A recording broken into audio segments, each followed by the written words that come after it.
Just checking out another clip of the Web Show in London, and we'll get to Jack the Ripper a little bit later because it started off in the morning in the area of Bayswater, walking around Notting Hill and going down to Kensington Gardens, which wasn't far at all, about a 25-minute walk, especially when the sun's out. It was a perfect place to start off the day. I really didn't know what I was going to do with myself at the time, but getting down there to the gardens with the camera out, the beautiful lush green area, and a lot of Londoners taking advantage of the sun being out and catching a little bit of sun, being out there throwing a frisbee round, kicking the footy around the park, and just basically being outside and enjoying the weather. A nice change in London where it can be so cold and wet a lot of the time. And of course the swans in the water and the famous Kensington Palace. A lot of history everywhere you look around the UK, particularly in London, and the famous Victoria, Queen Victoria. That's where she lived and grew up, and of course reigned over the country for a long time. But when the sun was out, I thought I'd catch a few rains myself, and when the clouds came over, I tried to work out what I was going to do with myself for the night, and I saw in the travel guide that Jack the Ripper walking tours would be a good thing to go check out. So I made a call, booked myself in, and took the train over to Aldgate Station and met the man that was running the show, and here's a quick interview with him. Alright, so we're about to go on a tour, aren't we? What's your name? Paul Mansfield. Nice to meet you, Paul. I'm Togsy. Now tell us about the tour we're going to see tonight. It's Jack the Ripper tour. Basically take you around all the murder sites of Jack the Ripper, cover a little bit of history of the area, Charles Dickens, Karl Marx, the Body Snatchers, the Elephant Man, and a bit on Harry Potter. Photographs of all the bodies, the victims. It's a bit gory, so hopefully it won't scare you too much. And what's your story in being involved with it? Were you always a big fan of this sort of stuff, or what was it? About 15 years. I'm a historian, done about 5 documentaries on the Ripper for CNN, CBN, all the different TV channels. Just a hobby, so I enjoy it. It's a hard job, but you know, someone's got to do it. I love to see the movie about Jack the Ripper, but how would you explain the story of that quickly, if you could? I'm sure I'll film a lot tonight, but how would you sum it up? It's a love story. Really? With a bit of a twist in the end, which is the murder. There's a royal connection, a lot of prostitutes involved, hence there's a mystery to it at the end, which you'll find at the end of the tour, which obviously if you're filming you'll spot some of that anyway. But there is a love story, but with a twist in it, so it does have a romantic side, but unfortunately a very gory side to go with that. Because the facts of this, it happened in what years?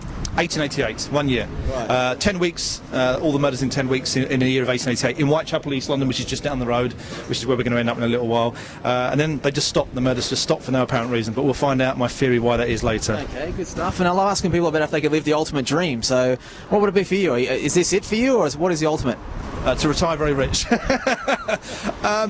I mean, it's never going to be solved. That would have been my dream, but you're never going to solve the case. 120 years ago, forensics, DNA, not able to do it. So just to keep people coming on the tours and to educate people about history of London and just have a good time. So when you come here, it's a little bit different to the usual Buckingham Palace, Tower of London, but you get to see sort of the streets of London that the normal tourists won't go to. So it's sort of like the secret side of London. I'm looking forward to it, man, and yeah, let's have some fun. All right, no problems. Yeah, so with that, the tour had begun, and it wasn't just about Jack the Ripper and all the information, it was some really great detailed history of the area in general. Right, so Jack the Ripper, the most famous murderer in the world. Why? Nor was I. No, not because he was never caught, never convicted, we don't know who he was, but not for that reason. Another reason. Most famous murderer in the world. First recorded serial killer, mass murderer in the world.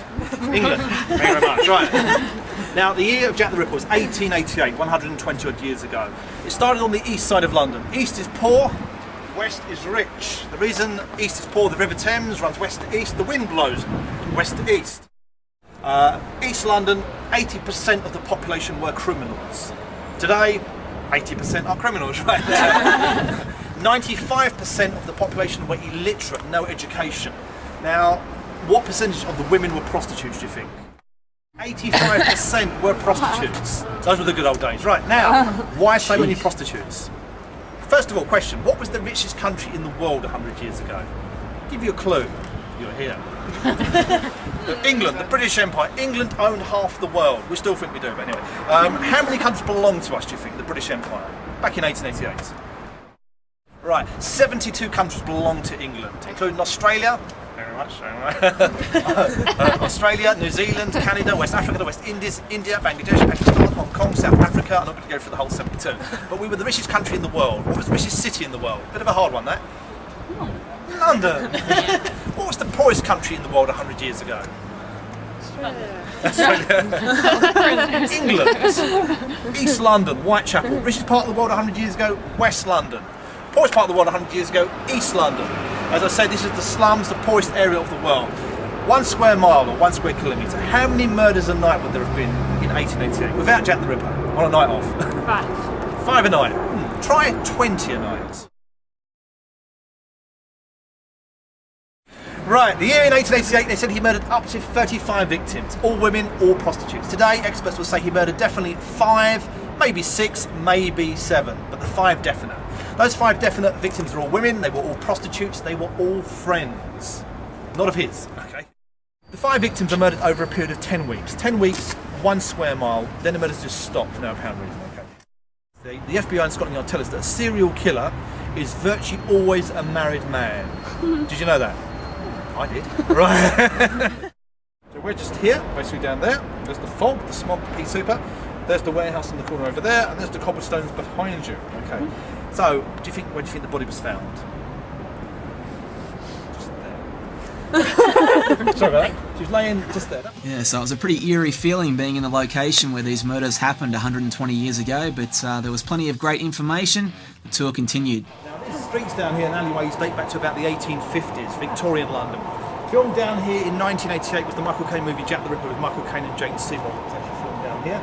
And then off of an alleyway down here we're going to go to, which is from Harry Potter, the first movie, okay, which is Diagon Alley, or the Vandals, the Wizard Shop where he bought the wand, okay. Yeah, so for all you Harry Potter fans out there, that's the famous street where Harry bought the wand, but for me personally, I was more excited about the next bit of information about a great film. Right. In this area, lots of movies are made around here, obviously Harry Potter around there. Anyone seen the movie, which in Dutch, I don't know what it's called Lock, Stock and Two Smoking Barrels? Oh yeah, I gotta watch it. There's the pub from it there. Okay, this is where the pub where Sting was behind the bar when the fight broke out, okay. Yeah, one of my favourite films for sure, Lock, Stock and Two Smoking Barrels by Guy Ritchie with Vinnie Jones and Jason Statham and all the boys. It was awesome, so being in that area, lots of things to see. That was a pretty eerie kind of motif to see on the wall there, but we continued our way down a cobblestone alleyway where the first murder from Jack the Ripper took place, and outside a very famous pub in East London. Right, so this pub is called the White Hart. You can see a plaque with the river. This is where victim 1 was murdered, just basically in this alleyway here. The pub is French built, 1721, famous for the Elephant Man as well. Drinking here, John Merrick. That's victim 1. Yeah, so it was an awesome way to spend an hour or so learning about the history of the UK and Jack the Ripper, and while we were learning about history, I panned into the inside the pub where current history was being made in the Champions League semi-final between Arsenal and Man United, but yeah, that's another story. As we made our way back to Aldgate Station for the tour to wrap up, and Paul gave us his view on things, and I'll keep that secret. Whether it's true or not, we'll never know. It's a mystery. That's why you're here tonight. Hopefully you enjoyed it. If you did, tell your friends and family. If you did not, tell something you don't like. Thank you very much. Okay, cheers. Yes, there he is, Paul, and his tour of the Jack the Ripper walking tour around East London. I can thoroughly recommend it. It was great. I was the only boy there with a bunch of girls from Holland and some Aussies and an American. And the My Touring thing wasn't over there because Johnny came to pick me up in the car with his friend Sam and a mate Jason, who I hadn't seen for 13 years since 1996, as we drove past Buckingham Palace at night there saying hello to the Queen because she was in residence. And great to see the guys, especially Jason, after such a long time. We checked out the River Thames and of course the London Eye and Big Ben there in the background before grabbing a bit to eat. Good fun catching up with the boys before making our way back to Sam's for some traditional English teas and a bit of a chat. Really good. Yeah, fuck off, John. Stop taking a piss. Did you have one? Did you have one? Yeah, thank you. John, just keep them away from John, innit? John, you always terrorise it all up. Come on. Yeah. Well, Guest here, John. It's always me getting the grief. Yeah, I know, but we've got guests here, John, like new people. Oh, fuck. You're not in state to chip his ass now, John. Don't worry about me, I'm fine.